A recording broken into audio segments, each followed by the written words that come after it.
Hello, friends, and welcome to the Optimized Advisor Podcast, where we focus on optimizing the well-being and best practices of insurance and financial professionals today. On this show, our objective is to help you optimize your life, optimize your profession, and learn from other optimized advisors. I'm your host, Scott Heinela. We hope you enjoy the show.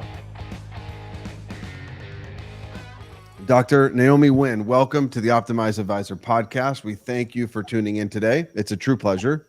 Thank you for having me. I appreciate it.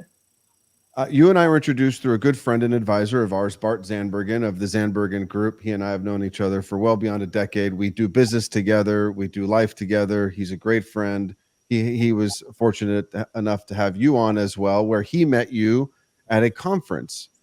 So can you tell us a little bit about your professional background and I would say really how you found your way into the behavioral finance space? Yeah, definitely. I think it's possibly a non-traditional route in some regards. I didn't come up in finance. It's not been my primary orientation or how I got here. I started with psychology. And so I have a master's degree in psychoanalysis, and then I was raising children and went back for a doctoral degree and been really focused on psychology in terms of human behavior, how we make decisions, how we can kind of essentially optimize those towards our well-being, given the fact that humans are really prone to getting in their own way. And so I come from that sort of angle. I've known Dr. Crosby, who's Orion, it's a company I'm with Orion. Dr. Crosby is the Chief Behavioral Officer. I've known him for a while. He was a clinical psychologist as well, but he sort of carved out this niche in behavioral finance where he started to make these connections between rational and irrational desires, behaviors, decision-making skills, and then people's kind of behavior in the market. And then, you know, as advisors well know, I'm preaching to the choir here, but your clients will make really incredible plans that are very rational, very sensible, very well diversified, so forth and so on. And then in the heat of the moment, have some sort of behaviors that aren't necessarily aligned with their own goals. And so Dr. Crosby really sort of got into that. And so as we went through our different sort of parallel career paths, we keep in touch and talk about different cases. And there was just so many incredible similarities between what we were dealing with. What I would see in the consulting room, for example, might be somebody who comes in and says, I have this problem in my life, I want to solve this problem. But once you kind of start peeling back the layers here, you have all these different motives for behavior that maybe belie what they're saying is their real goal, so forth and so on. And there's so much of that happening with advisors too. I mean, somebody comes in to talk about money, ostensibly, right? But they're really coming in to talk to you about their fears about the future or their fears about their children's education or how much money they're able to put away so they don't feel scared in a period of volatility. And so I came on board with Orion to kind of do some of that work, build out their behavioral finance department a little bit. And so I've been there ever since. You know, there's so many things that you just said that are honestly incredibly fascinating. One, so in our context, in our day and day in and day out, we're dealing with advisors all across the country. And like people, advisors are also people dealing with other people. And the point in that is that once you can start to peel away the layers of what makes an individual tick, how that particular person is wired, and then honing in a little bit further on even advisors and particularly just generally speaking, kind of their makeup. I think you kind of boil it down to maybe there's only a few different subsets of types of advisors, types of personalities, maybe honing in on some acute challenges that they're faced with. So I want to set that aside for a moment. But I'm particularly interested in really kind of what sparked your particular interest a little bit further, if I may double click on just the area of behavioral finance.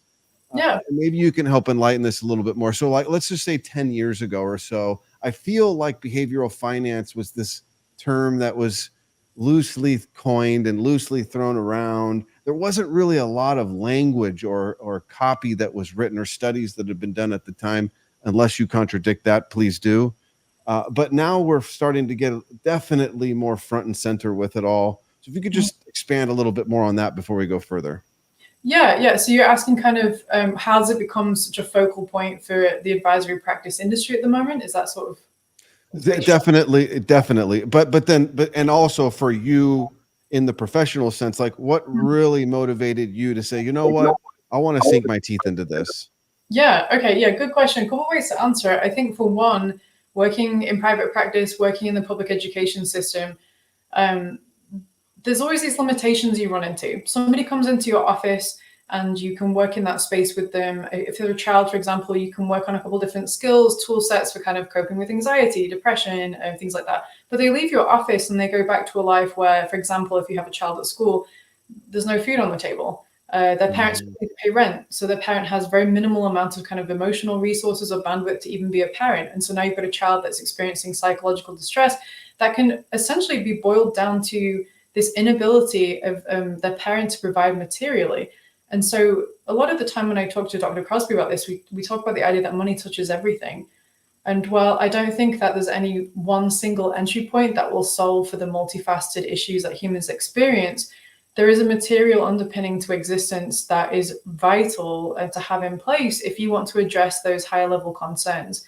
And so that for me was kind of the personal motivation to say, let's explore this and figure out what we can do to help advisors bring their best self to this practice, to help people kind of augment the health in their lives, essentially. If some of these things aren't in place, the rest of their lives kind of feel a little bit more out of control. It's sort of, I mean, I think everyone's kind of had that feeling when your affairs aren't in order, it becomes very difficult to have the amount of patience that you need as a parent or the amount of sort of emotional resources you need to be a good partner, all these other things.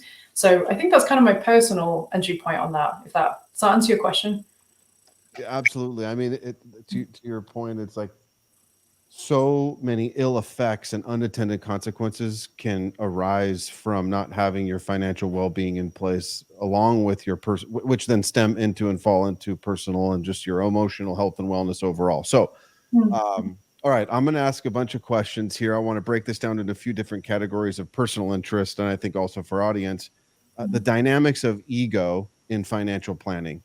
So remember, a lot of our customers, just like you're speaking to an audience of advisors, and same with us. And so, I think about this and I think about the ego and how ego plays a role in the decision-making process for financial advisors. All too often, it's like the words of, I absolutely listen to my clients. I always am acutely aware of what they do. However, the output isn't necessarily in alignment, just as one small example of the ego maybe getting in the way.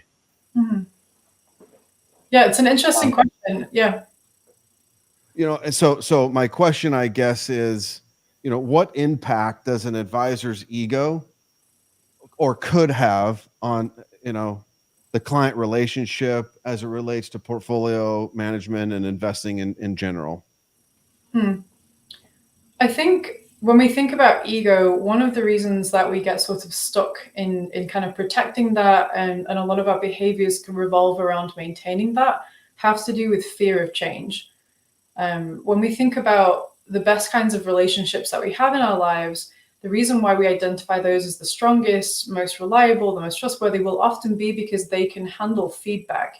If you think about the best sort of romantic relationships, for example, if you were never able to give feedback on something your partner did, or you weren't able to accept feedback from your partner, if you weren't accepting influence from each other, it would either be a very sort of facile, superficial relationship with no apparent problems, or it would be a dysfunctional relationship. So, and the same thing is true when we think about psychologists and clients, for example. If you have, if anyone listening has a therapist, if you're not able to go to your therapist and say, hey, I have some feedback of how this is going, or maybe the thing you said really bothered me, because you can kind of identify that the work is not, it's happening at the surface, it's not going very deep. And the same is true as advisors, kind of advisorial relationships with clients as well. That if an advisor is more concerned and preoccupied with maintaining that they are the authority in the room and they have the answers, without leaving space for feedback or to be influenced by their client in terms of how things might change, you're going to end up with sort of an impasse, essentially. And it just kind of, it makes the relationship rather superficial. And I think it relates a lot to some of the statistics that we've been seeing, that a majority of people reported back in a survey not very long ago about how, even though they had a financial advisor, they didn't feel like they had somebody they could talk to about money. Which, if you just put that on paper, that looks ridiculous. If you have an advisor, how do you not have somebody to talk to about money? But if we just go a level, it's kind of weird, right? But if we go a level deeper and you kind of parse that out, like, well, why do you feel that way even though you have an advisor? What it came down to is, I don't feel understood when I talk about money. I don't really feel heard when I talk about money. And again, if we go one layer deeper, It's not just talking about money. It's talking about the things that money affords them. Are they trying to buy their time back? Are they trying to buy a sense of security? And so what they're saying is that I don't feel heard by my advisor around the things that are really important to me or the things that scare me. So I guess what I'm trying to say is that our egos can be really important for a number of different reasons, but if we let them get in the way of hearing feedback or having the humility to be influenced by those around us, we sort of divest ourselves of the richness that will ironically lead to these sustained relationships that we want with our clients, where your advice is translated into action on the client's part and you have that longevity of the relationship. So I hope that answers your question. Is that the right Well, it really does, and it also flips the coin around on the other side, which also ego plays a part both ways. In many cases, the ego interferes from a client to the advisor perspective of not willing. In other words, I'm not necessarily allowing myself to be vulnerable, to really express what my true concerns are, or the fact that some of my goals and oriented my future interest aren't around rate of return, how the underlying portfolio is doing. Actually, it's more deep than that, in the sense that what I'm really trying to get and learn and obtain from you, Mr. Advisor or Mrs. Advisor, is other ancillary interests that improve my overall well-being. Yeah. And on the other side of the coin, it's the advisor of allowing their ego to step aside at certain times to really emotionally connect with the client, get on the same wavelength, figure out, if it's not rate of return, using that as a loose term, what else is it? Yeah, that makes a lot of sense. And the research is actually backing that up quite a lot. Some of the studies that have been done just in the last year or so, McKinsey did a study 2023, kind of projecting the financial industry into the future to see what it might look like based on the results we have, kind of an extrapolation of what we're seeing now. And what they were finding was that people have different shifting. Well, for one thing, the demographic of our clients is changing. Just as one example, we're seeing money in the hands of women more often than we used to, for example. So the face of our client is changing, but along with that, the needs and expectations of clients are changing too, drastically. One of the things that McKinsey underlined was that people were looking for advisors who understood the context of their financial life as existing in everything around the office. Everything, when they leave the office, the financial decisions they make in the office apply everywhere. And so people are kind of seeking for more of that.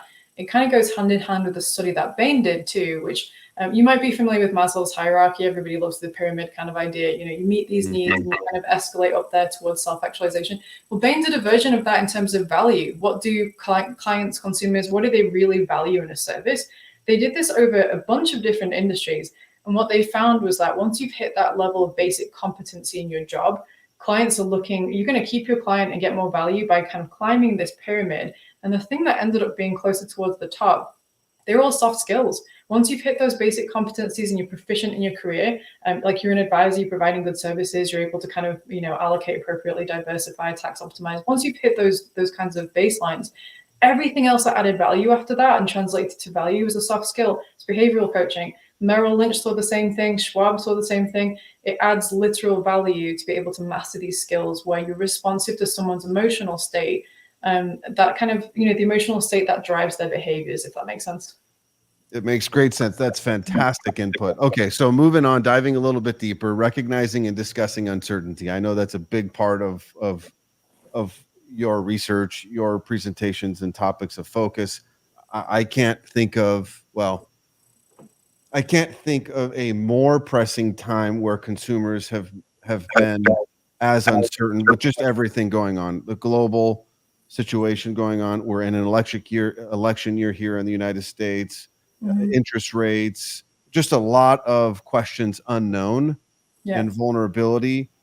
So as it relates to financial markets and being filled with current uncertainty, what are some of the best ways for advisors to recognize and really address this with their clients, better equip the clients, if you will?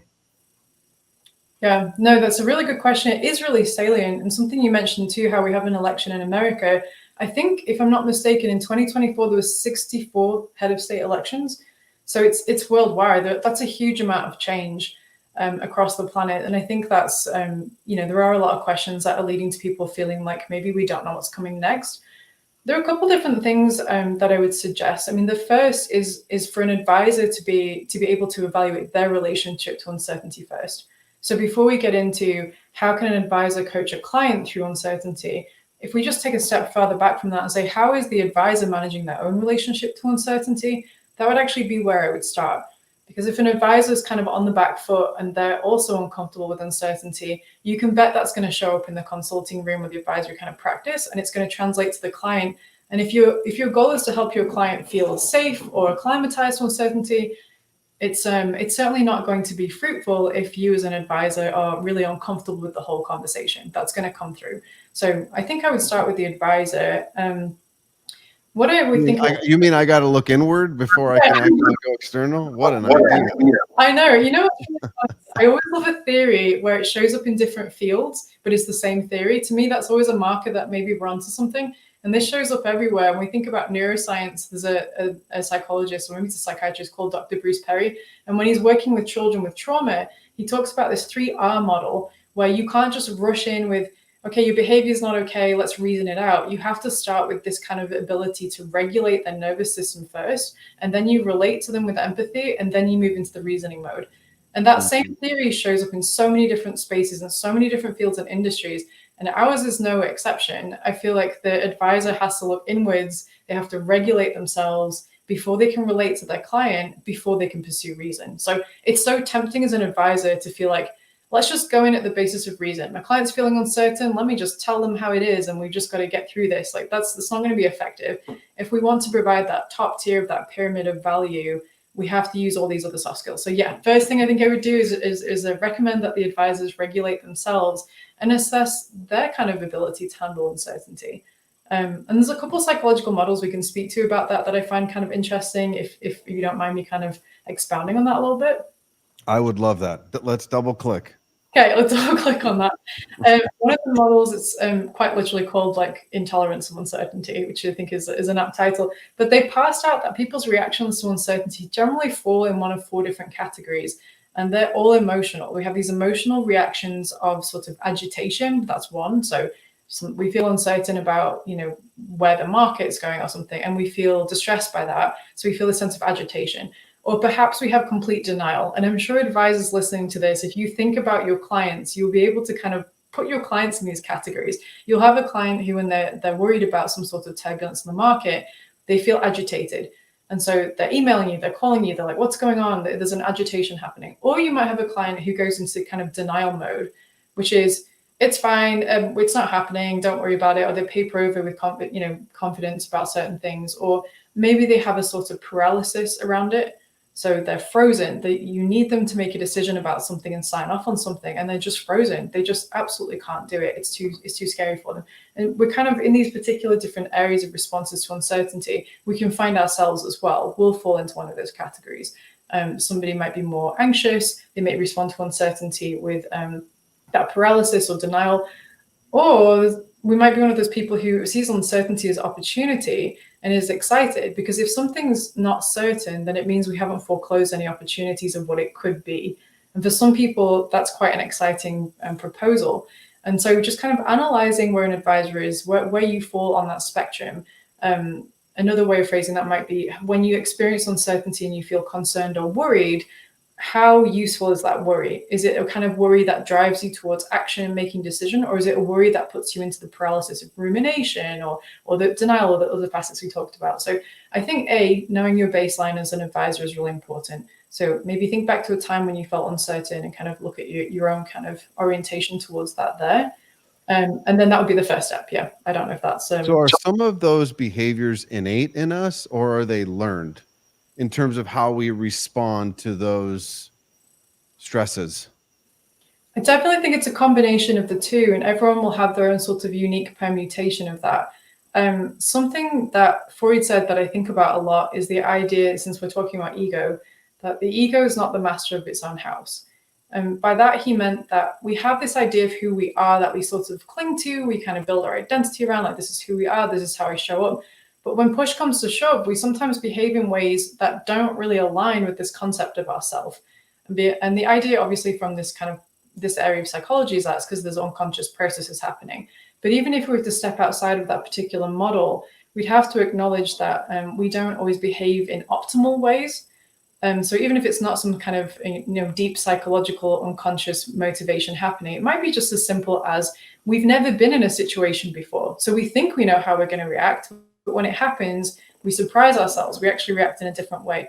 And I think that it comes from a couple different places. Some of them can be learned, depending on how you are. For example, as a child, what was your upbringing like? If we want to get specific about money, think about our own kind of, in Brad Clancy's words, our money script. If we grew up in an environment of scarcity, for example, we might have a really different relationship to uncertainty around our finances than somebody who grew up with an absolute lack of scarcity. In fact, they grew up with abundance. We'd have a very different relationship to that. The thing about this, though, is that if those behaviors are sort of learned, we can unlearn them too. But I think there's also, it's really obviously, it's more complex than that in terms of what our neurology is like, what our lifestyle is like, the demands on our time. It's a really complex, multifaceted thing. But I think that the upshot is that if we're aware of it and we bring awareness to it and we ask those right questions about how do I relate to uncertainty, then we've now kind of brought it to the surface enough to look at it closely, which means we've enabled that kind of topic to be analyzed, kind of reprogrammed, and we can actually have some conscious control over how we behave in response to that. That's fantastic. I think about two types of people, I guess the hobby or interest of gambling. And some of us have friends, I certainly do, who are those individuals that every time you go to Vegas, they're packing their backpack full of cash and they're just ready to hit the tables and they're anxious to go gambling and put all that money at risk. And they seem to appetize that much more efficiently than, let's say, I would, where I just have very little interest in gambling purely by the simple fact that the feelings that I get personally when I deal with loss of, a financial loss, it far outweighs the feeling I've ever gotten of winning. Yeah.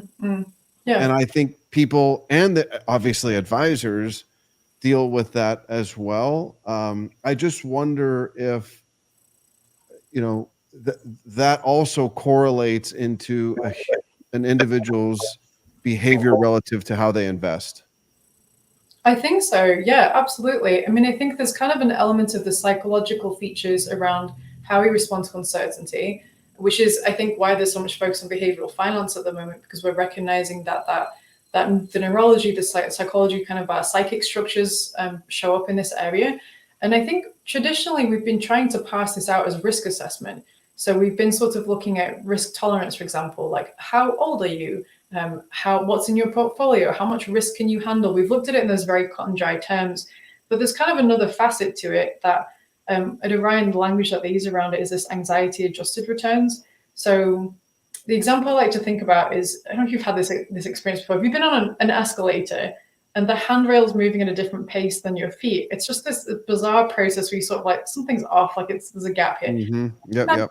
That can sometimes happen with how we do the traditional practice of risk assessment. So we might just simply be looking at an age or, the portfolio, the structured portfolio, and like what somebody's goals are. And that would be a nice cross-cut static image of somebody's ability to handle risk. But the reality is that when we hit a period of volatility, all of a sudden that kind of static cross-cut image doesn't really translate all the time. And so what we want to kind of do is add a three-dimensional facet to that. So we're not having that risk assessment be out of touch with the pace of someone's emotional reaction to risk and uncertainty. So I think the thing you're talking about, knowing yourself in that regard of when it really comes, push to shove, how much do you really want to lose? How much are you willing to lose? And then kind of look at that in the context of what you might lose or what's on the table for being lost is really important. I think one thing that's coming to mind as I heard you talking about that too, though, is accepting the fact that anything worth having is going to engender a risk of losing. That's something that I think is really tricky to navigate. And that's where I think behavioral finance benefits from psychology, because it's a deeply personal, deeply kind of psychological question. Anything that we have, for example, if you think about romance, you think that you're getting love because you're in a relationship, you're getting love. But what's really happening a lot of the time is you're actually opening yourself up to the vulnerability of losing something really important to you. So yes, you're getting something, but you're also now inheriting this uncertainty that you might lose something. And so there's almost kind of that relationship between risk and return that is non-negotiable. And I think this is something that advisors speak to about clients in a number of different ways, where there is no such thing as a risk-free return. It doesn't exist. there's, lower risk and there's kind of, the commensurate relationship with returns. But anything worth having in life is going to engender a sense of risk and uncertainty. And that part's non-negotiable. But how we behave around that is negotiable. And that's kind of the part, I think, where psychology comes in to say, hey, let's do something to support you and at least being able to control the controllable here. I've got to believe that generally speaking, using just simple terms, the severity of, let's say, losing 10% far outweighs the blissfulness for that of receiving a 10% return. Do the studies back that? Can you elaborate on just the feeling of loss far outweighs the gratification I get from positive return? Yeah, actually, there's an entire area of psychology dedicated to exactly this. I think there's a couple different ways to look at it. I'm sure you know this, but for anybody who's a little unfamiliar with psychology, there's lots of different areas that have different perspectives on the same thing. Yet across most of them, they do recognize that the loss or the absence of something can show up as much more traumatic or significant than the gain of the thing we think we want.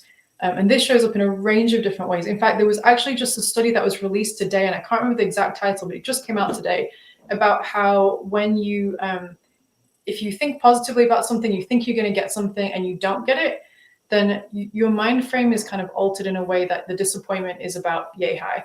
If you come in and you assume you're not going to get it, it's going to be terrible, the outlook is awful, and you don't get it, the results confirm that you don't get it, the kind of experience of upset is much, much higher. And so the point of me mentioning that is just that our psychological kind of framework that we bring to an objective event changes our experience of the event.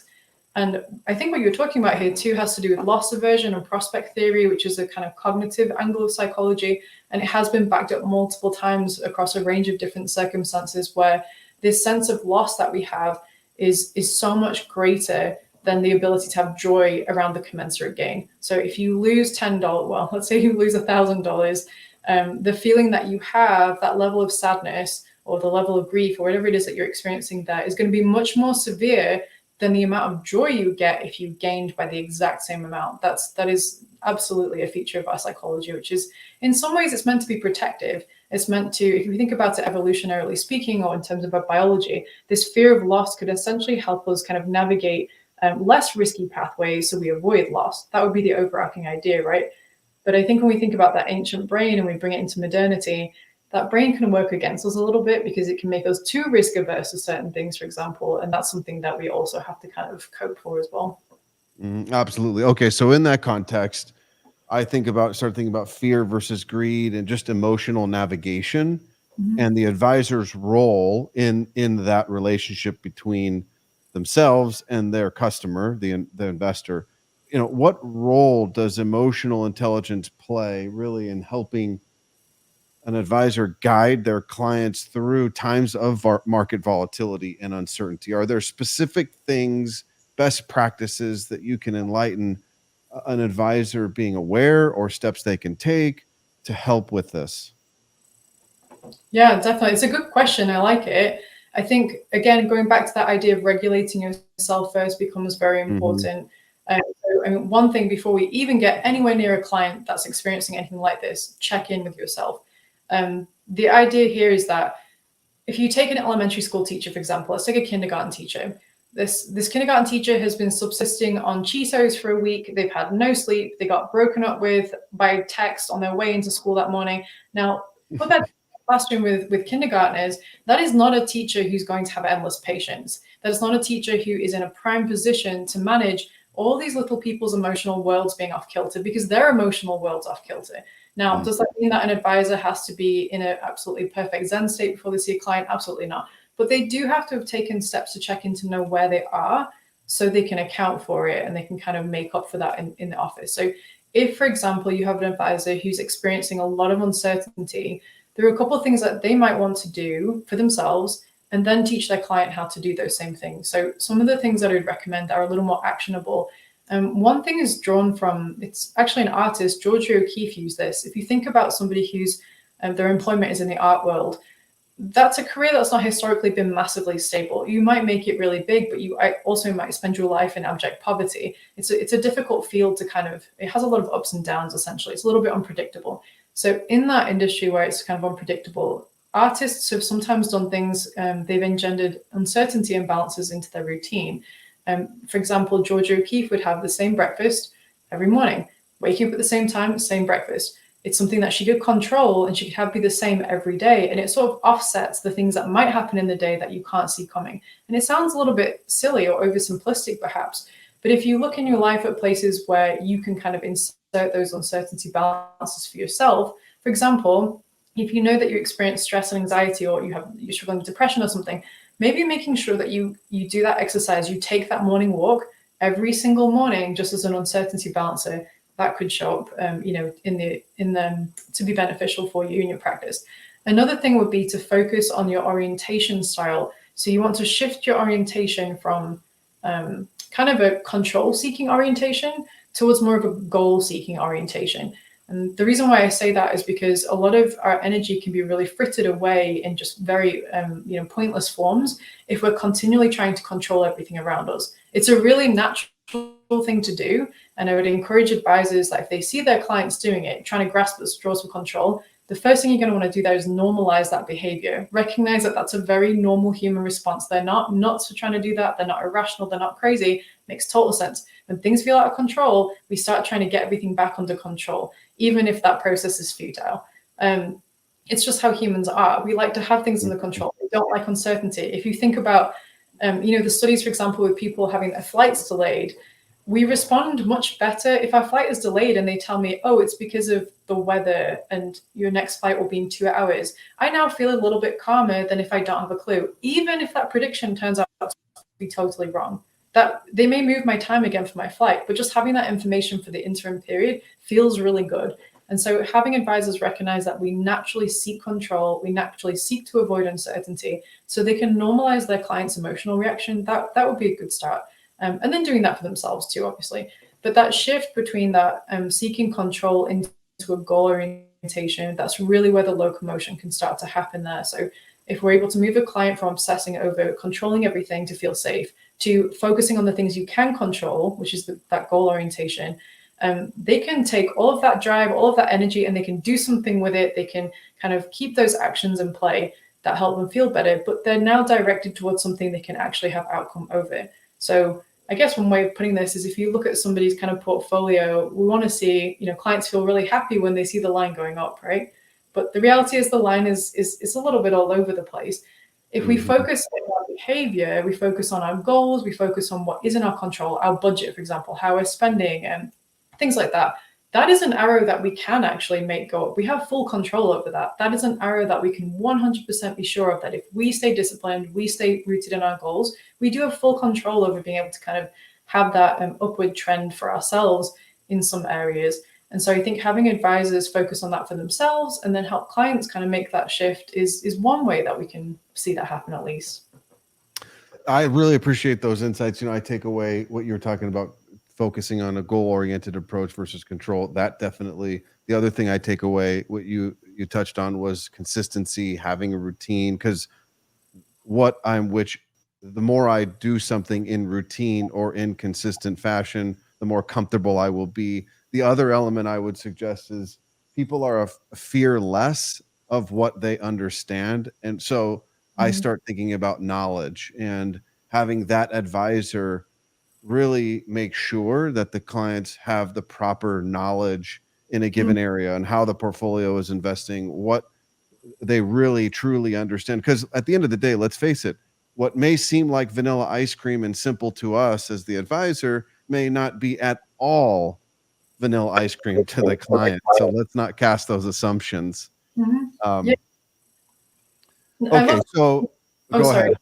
I was just going to say, I love that you made that point. They're not making assumptions. I think one of the things that can really benefit the advisor and client relationship is the advisors who show up with curiosity. They're not making assumptions or judgments. They're curious. And that's a really good example of being like, does this make sense to you? Or can I explain this in a way to help you understand this? Or trying to kind of get in the shoes of your client and understand what they can't see so that you can explain it to them in a way that makes sense to them that's a really great way to kind of offset that fear of what's behind the curtain there. Totally. And a lot of it sometimes comes down to, again, going back to ego, it's like not only putting my ego aside as the advisor, but breaking through the client's ego and barriers that they may have to Yeah. be vulnerable. In other words, really, really boiling down to and having that diplomacy and tact as Mhm. the advisor to really affirm what it is that the client is concerned about, what Mhm. they do know, what they don't know, so that I can alleviate as much, if not all, of their uncertainty as it relates to my role and the relationship that I have with my customer. Yeah, no, I think that's important and makes sense. I think another part of that too is helping alleviate the uncertainty that you can, and then helping them reconcile with the fact that some uncertainty is natural to this process and non-negotiable. If you kind of have that two-pronged approach, I really think you're going to be on kind of a winning streak in terms of having the relationship with your client. That, as you said, leave space for that vulnerability. It's interesting to hear you use that word in this context because I feel like it's underused in this context. There's a lot of Mhm. vulnerability in that room. Somebody comes in and yes, you're looking at graphs, you're looking at reports, you're looking at numbers, but you're also looking at somebody's shame around their spending habits. You're looking at their goals to kind of protect their children because of something that happened to them in their own childhood. You're looking at these incredibly emotional experiences. And so I think I appreciate that you mentioned the word vulnerability in this context, because when we think about uncertainty, we're not just looking at how do you respond to a turbulent market or volatility in the market, without kind of accounting for uncertainty. You're looking at how does that impact me as a human being holistically. So when I think about uncertainty and the way that you're framing it too, it's not necessarily that humans are reacting directly to uncertainty. It's not like a direct equivalence that this is uncertainty and therefore I'm scared. We have to really look, and again, with that atmosphere of vulnerability that you're talking about, that atmosphere of empathy and understanding, the atmosphere of wanting to help to clarify things with the client. If we address uncertainty like a teacher, we treat it like a teacher, what is it teaching us? Well, if your client's kind of stressing out because an uncertain period's making them react a certain way, that can also tell you what they want to protect. So if uncertainty brings up a fear of losing something, now we know what the client wants to protect. So if you come in with that atmosphere of empathy, vulnerability, kind of a space that's safe for that, you're actually going to be able to get to the root of what they want to protect much faster, which leads back to identifying what their goals are, which helps them manage the things they can't control because they're focusing on their goals. And to me, that sounds like a fairly good trajectory. To close on that, and then we can move on. We're getting close to the finish here. Thank you for your time. Yeah. I think for so many people, I would I would challenge for most people, when you start to really peel away the layers, it exactly is what you just described. It's not about how the portfolio returns. It more or less is how I can continue to maintain my lifestyle. They Mhm. start thinking about their loved ones, what it is that they want to do with their time, how they can maintain dignity, what happens to the grandkids, all of these things. And Mhm. so, it's almost like the portfolio is a derivative of what it really is I'm most emotionally connected to. Yeah. And that's fascinating because Mhm. all too often, I think we just get caught up into the nuts and bolts and the Mhm. blocking and the tackling of the portfolio and diversification and all of these things. Where for many of our clients, yeah, maybe that's what's bleeding on the surface or what we talk about, but Yeah. there's so much more to the onion Yeah. uh, than just rate of return and all those terms that we throw around. You said something really interesting there to me about relevancy, that sense of relevancy. Something I think about is it can be really hard to start that conversation, especially if somebody's kind of reluctant or resistant around the idea of mortality. To start the conversation about estate planning, or for advisors, have that conversation about succession planning. These are kind of tricky Mhm. conversations sometimes, and I think the reason is because we all have different relationships to death or the concept of the limits of mortality. It scares a lot of people. Some people aren't ready. It's terminal, right? Tell me, Like, it's done, it's done. Yeah. And then at that yeah. point, yeah, exactly. And so when I think about navigating that particular uncertainty, yes, you're coming in being like, hey, the prudent thing to do here would be work on this kind of estate planning angle of this. Or, hey, have you thought about succession planning? At the surface, that sounds like a very cut and dry question, but it's really not. In so many ways, you might be asking somebody, how do you feel about dying? Which is not, it's not an entry level question. And so I think to treat it that way, as if it's a questionnaire with a tick box on a questionnaire, you're doing yourself a disservice. And if you can kind of utilize the tools in behavioral finance and psychology to to carve the kind of space and atmosphere and context for asking that question in a way that lets your client respond honestly, I think that's going to kind of lead to the sort of conversation around the financial behavior that will actually engender like mutually beneficial compliance and value and returns and the very thing you're looking for, essentially. That is fantastic. So beyond individuals, advisors listening to this wonderful conversation, what other resources are there? Books, research papers, online resources that advisors can tap into to revisit this, to better equip themselves, gain more knowledge, optimize? This is definitely a topic I think that helps an individual optimize not only their own personal and internal well-being, but also their practice. Yeah. Where can they go? What can they do? Good question. I think the biggest, if I want to get to the heart of the matter, work on increasing your ability to have empathy. Work on your ability to communicate with empathy. That would be the underlying key thing here. You can learn all the psychology you want about uncertainty and kind of neurological functioning and loss aversion. You can do all that kind of stuff. But at the root of all those things is fear. And something that if you show up with empathy and kindness and the ability to communicate that to a client, they're going to be able to tap into that fear in a constructive way and figure out what they want to protect. So I think the first thing will be to find some resources and kind of to be able to gauge your level of empathy and communication. I'm a little bit biased. I work for Orion. They have an advisor academy that's free. It's free CE for advisors. There's actually an entire course based on communicating with empathy that my colleague, Dr. Crosby, does. I think it's truly a good fundamental in terms of developing your ability to have those conversations. What kind of conversation starters could you use to bring empathy into the room? So I think that's good. The Orion Advisor Academy also has a course directly on navigating uncertainty that I present to, which can be accessed for free. That goes into a couple different psychological models that they're kind of just fun to explore too, but they're also that kind of educational component and then the actionable steps of how you do the next thing with your client to manage that and get the reins on that. I think another aspect of that would be is to work on what therapists would call the working alliance. It's essentially how do you have a relationship with a client where you bring that empathy in and then you have this kind of task agreement and then you put those two things in tandem to be able to help them reach their goals. So I think finding resources that speak to you personally on how to engender that working alliance is going to be a fundamental strength. That is great input. I thank you so much for your time. Of course, so, yeah. And certainly, Dr. Naomi Win, the internet can find you on LinkedIn, I presume. Yes, I believe so, yes. That would probably be a good place for them to engage further if they wanted to reach out to you.